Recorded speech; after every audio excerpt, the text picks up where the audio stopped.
Hello friends, and welcome to the second episode of my Elden Ring gameplay analysis. Again, like in the pilot episode, I'm going to review 3 of my invasion clips. 2 I've won and the last one I've lost, and I'm going to just watch it for myself basically and add some comments. If you like the series and would have played certain invasions differently, leave a comment below. Hit the like button and consider subscribing. So let's get started with the first clip. So this is in Kalit, Zelia, Town of Sorceries. Here I'm trying to play around with the Knight Rider glaive because that's one weapon that I haven't used a lot.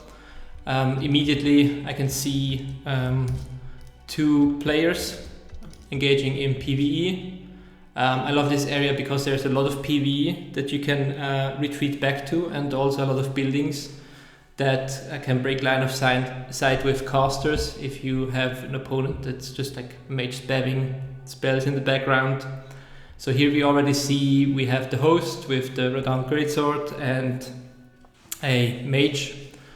So usually what I also do is, and you can do this on PS3, if you invade and open up the PS menu, you will actually see how many players are in the game. So here I know, and it doesn't show it on the recording sadly, that there are 3 other players. So that's what I'm doing right now, just looking for the 3rd phantom to see if I can find it.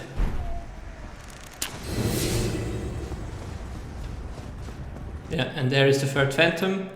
And especially in this area I just tried basically just jumping right into it, trying to aggress and see where it goes. So me just throwing a few fire bombs to see how they react, also trying to figure out what the 3rd person is playing.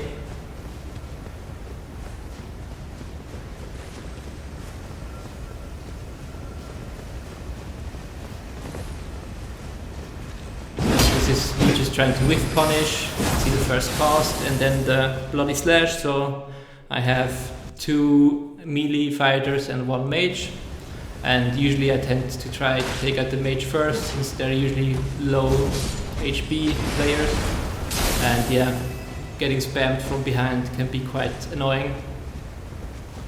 So this is just me like trying to confuse them, not trying to show like go directly. So they engage with PvE.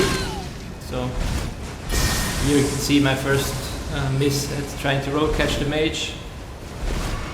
So one big thing also in this game is figuring out the latency of your opponent. So if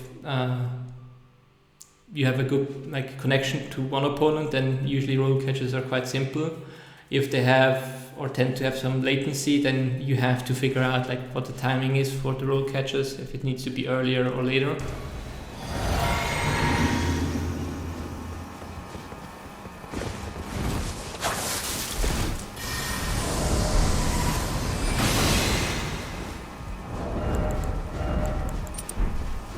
So here I'm swapping to the anti-bleed resistance talisman because I just saw the Reduvian dagger, and also I'm more afraid of bleed than caster damage.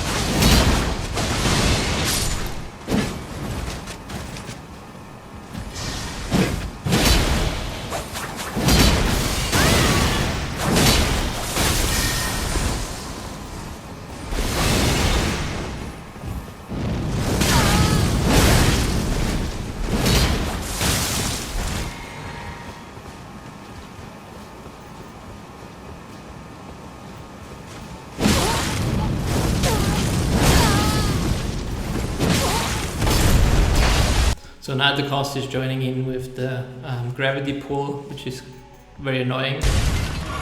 Also here you can see that like stamina management is definitely something I need to get better at. So usually when you're in combat and if you crouch, it will regenerate stamina better. So I guess one thing I could do better is like trying to incorporate more crouches to regen stamina faster. Might have killed that phantom if I had like the chance to attack.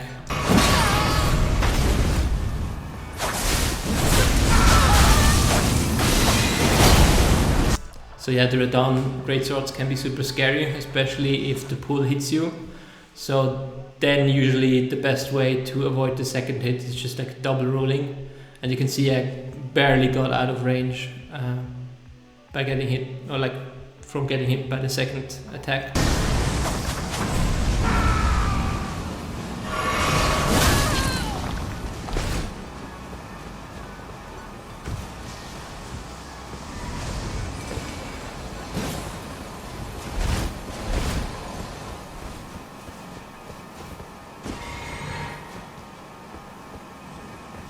So here I'm trying to get some PV to help, keep them occupied.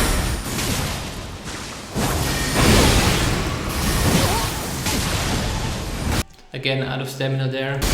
Instead of like trying to push, I retreat.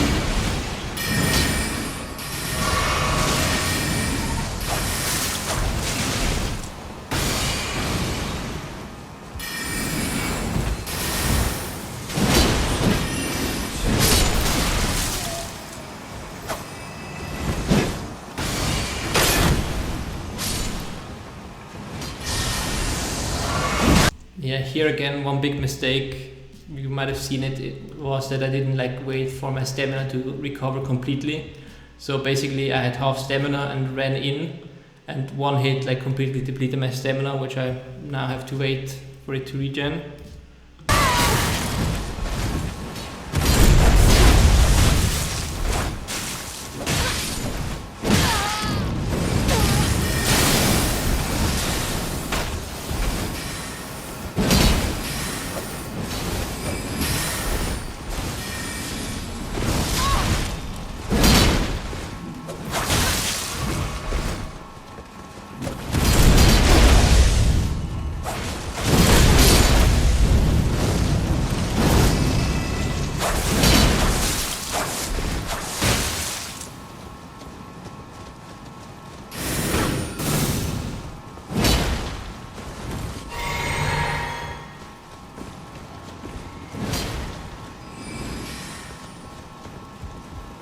So yeah, here again, like the terrain can be a huge asset, but it can also be a huge liability, which we'll see in the third clip, where I died because I didn't pay attention to my environment.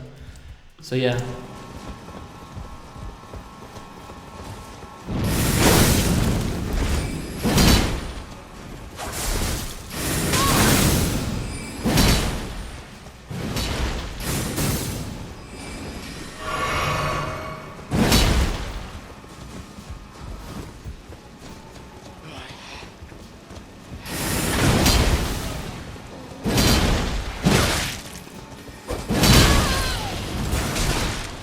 Bad spacing there, that's why I got hit by the greatsword.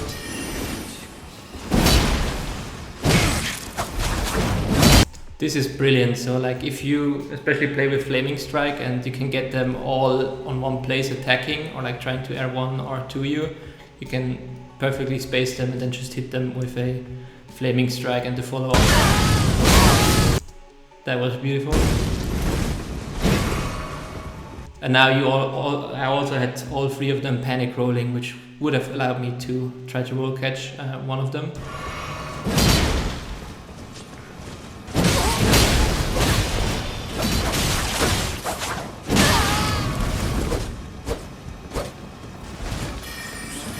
So here I get a bit of tunnel vision because I can see that the third player is almost dead, so I'm just like trying to snipe him.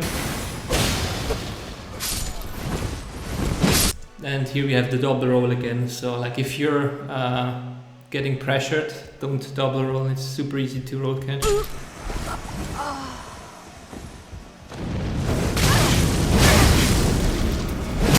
Classic bait and switch.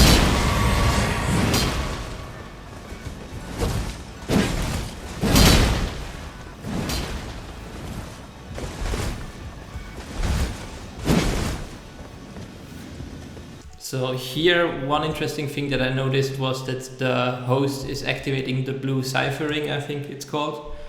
So this like tells me that there might be a blue phantom incoming, so I get really aggressive from this point and try to kill off the furled finger first and then the host.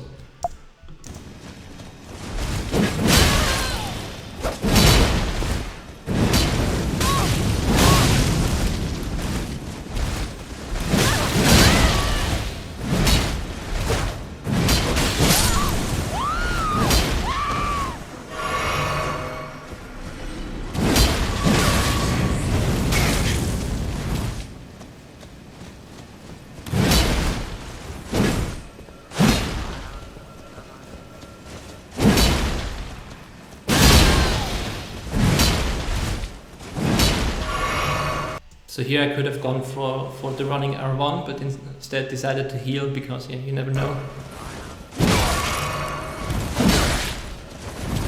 And now especially like what I've started to notice is that once they heal and then you can attack them during the heal, they tend to start panic rolling, which is great.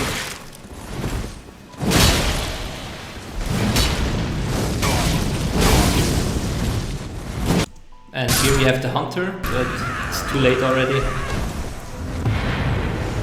Very fun fight, especially like juggling 3 opponents at one. Usually I fail when the fight tends to drag out a bit, so I start to lose my concentration, and then yeah, it doesn't work out well usually, but this one did quite well. So let's get right down to the second invasion. This one is a special invasion because I already knew the host, because I've invaded them beforehand.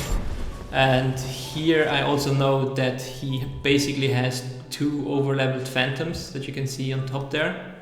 Actually, let me move that. So both of the orange phantoms are, I guess, well over level 125, and this is a level 70 invasion, like the last one. So yeah, I already know that I have to play very passively, pay attention, because like one mistake can cost you the invasion.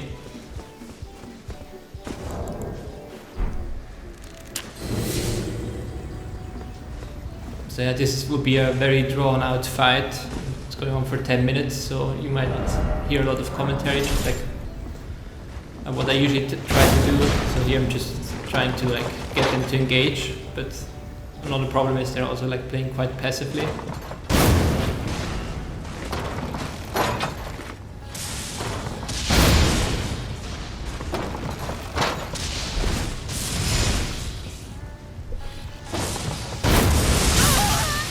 So yeah, I can see like one hit and almost half of my health gone, although I think the bolt of Grand Sex is generally quite strong.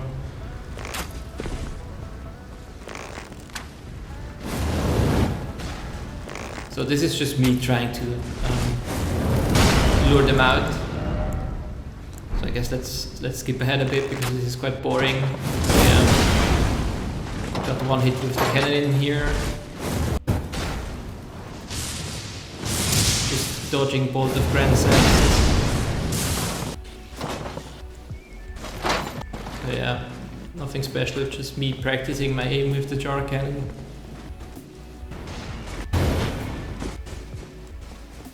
Alright, here I decide to engage after almost 2 minutes into the invasion.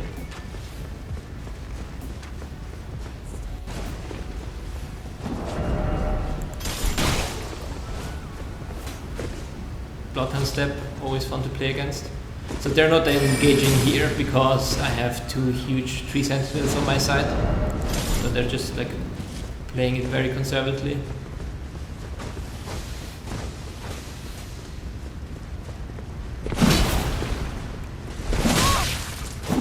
Yeah, and you can immediately see that like the amount of bleed build up that this guy is generating.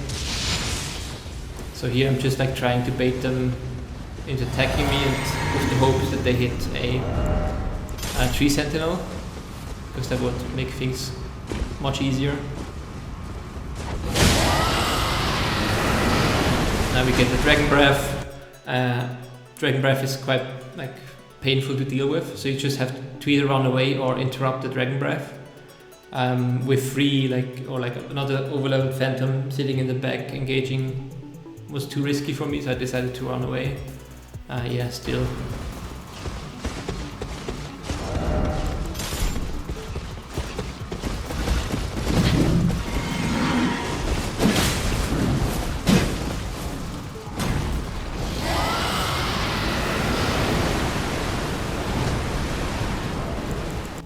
It's also a great way for them to drain their Estus flasks, not Estus, like Crimson flasks. Yeah. Usually, like if you have a situation like that, you just need to wait it out, hope that they keep spamming FP spells, and then until they run out of FP is the moment where they usually start trying to chase you down, because they're out of options.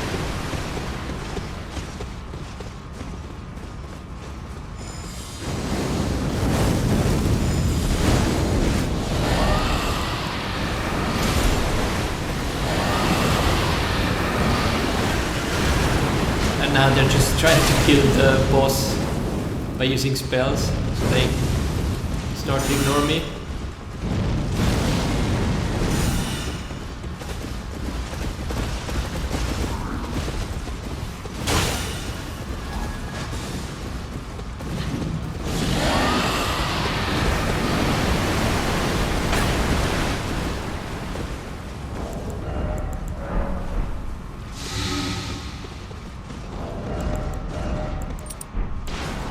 So I know this is going to be a long fight, so I'm switching to the Faith Talisman so I can cast Bestial Vitality, just to get some regen going.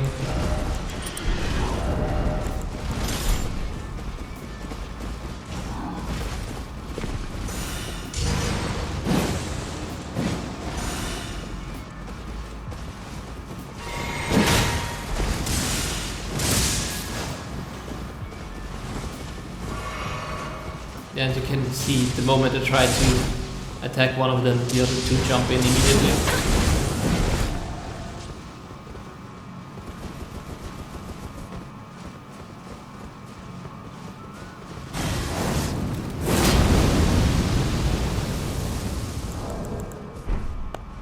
So now I'm just trying to, not sure like what the English word is, but like troll them and try to get them to be pissed at me and just attack me basically, just to lure them out.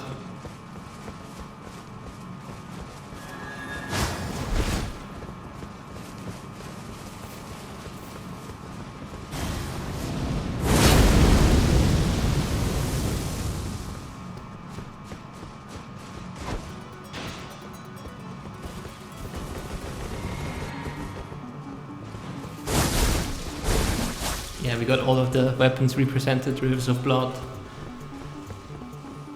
as well. Just missing the Moon Veil now, but I think that will come actually.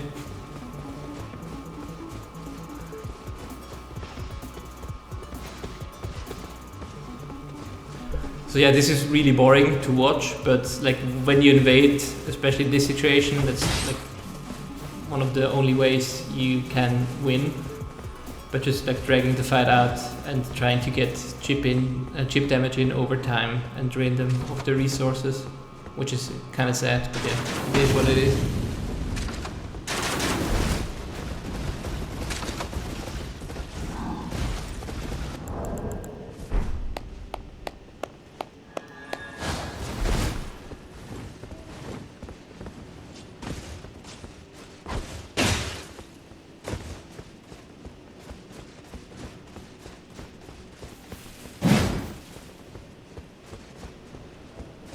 So this is me testing the waters, see how the other two are going to react.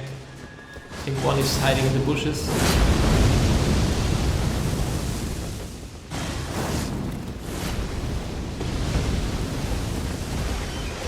At L2 gaming moment. So here I see the second overload phantom jumping down. I'm just going in. And here I just realized that the tree sentinel can hit you too, so always be aware of what kind of PvE enemies have friendly fire.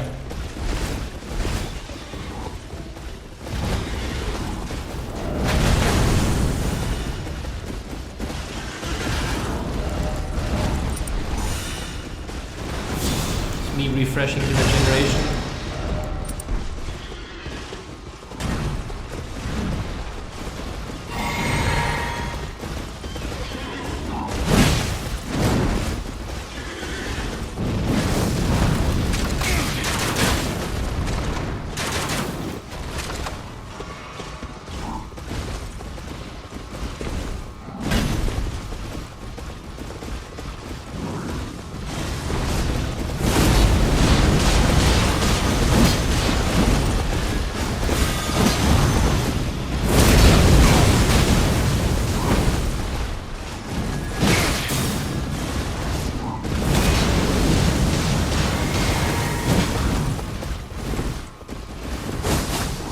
Just chaos. One phantom is occupied with the tree sentinel, and now I've got them separated, which is great. I think I can like just like roll catch this guy to death. Little teabag there. I got the second one. Out of FP.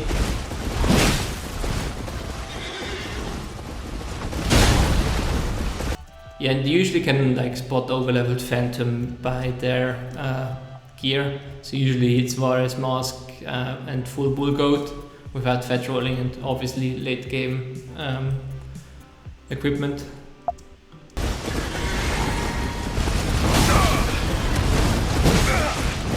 Yeah, and here I barely have to do anything.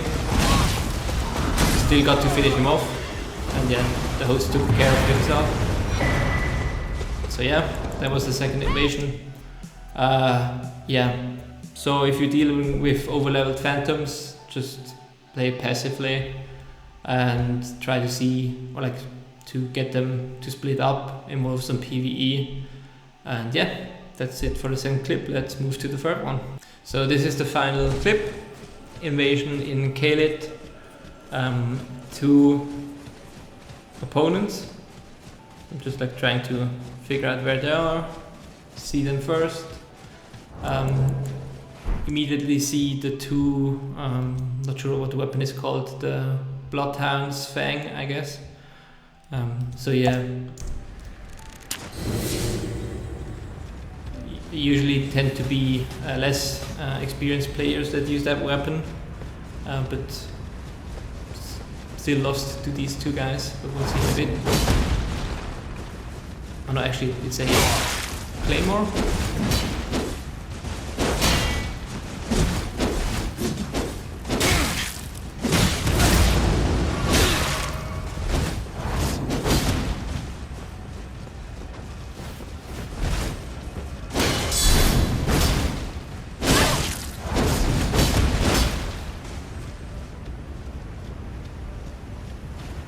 So yeah, I usually tend to test the waters, see how it goes, and then when I want to get serious, I pop my flask.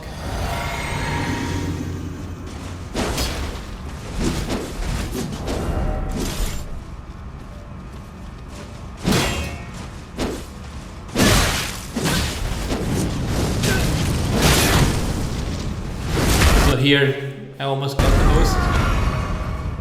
So now I had like 2 options, either try to push the host before he heals or just disengage. I decided to disengage to keep the fight going longer, so which was a mistake in the end, but yeah.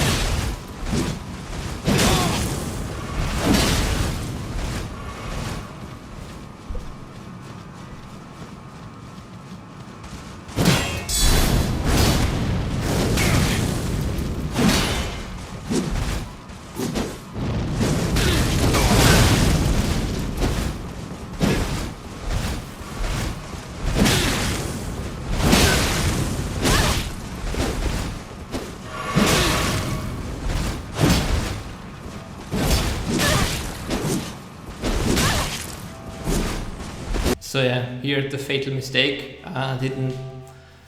Wasn't aware of my surroundings, so I got stuck in this corner, and yeah, got cornered, died. So this is just like me trying to check what I ran into, and it's this freaking tree stump. So yeah, the takeaway for me for this invasion, because this happens to me a lot actually, is always be aware of the surroundings. And especially if you're stuck somewhere. So here, if I would have jumped backwards, I guess I could have like gotten over this, like, don't know how you call that in English, but yeah, this rock, and maybe could have like rolled back, but I just like kept like panic rolling. So yeah, definitely be aware of your surroundings. And that's it for the second episode. Again, if you enjoyed this episode and learned something or would have done things differently, if you have any feedback, leave a comment in the section below. Also, check out my website, bladeofmaya.com, where I'm going to try to have a sort of wiki for all things Elden Ring PvP related content. So yeah, give that a visit and see you next time.